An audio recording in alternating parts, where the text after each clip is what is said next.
Welcome po sa Jitrick TV. Nandito na naman tayo sa ating mga tutorial about glass and aluminum installation, lalo na sa mga presyo. Mga kalods, ang ating presyohan ngayon ay ang sliding window po.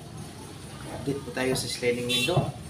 Sa sukat po na 76 cm po by 106 cm po. Nasa, kung foot po siya or feet ay nasa 2.5 by 3.5 feet. Ang sukat nito mga kalods, ang lapad niya ay 3.5, ang height niya ay 2.5.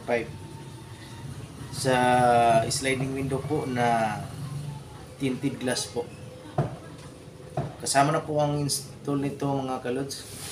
Ang sukat po na 2.5 by 3.5 ay nasa 2,855 pesos po. Plain lang po yan na sliding na walang screen po. Ang presyo natin, kasama na po yung installation. Pag dito tayo sa reflective glass mga kalods, ay ang presyo ng reflective glass natin ay 3,175 pesos po. Reflective glass. At sa plain lang po yan.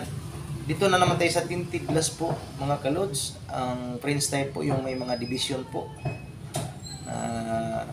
Sliding window ay nasa 3,568 pesos 75 centavos ang ganon pa rin na sukat, 2.5 by 3.5 feet.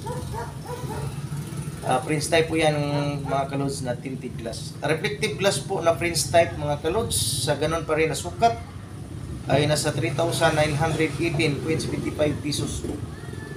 Yan lang muna ang update natin mga kalods. Kung mayroon kayong mga katanungan dyan about glass and aluminum works, lalo na sa mga sliding window, jalousie window, sliding door, pwede kayong magtanong dyan para pag magtanong kayo mga kalods, ilagay nyo ang sukat sa height at lapad para mabigyan natin ng pre-quotation po. Maraming salamat mga kalods. God bless everyone.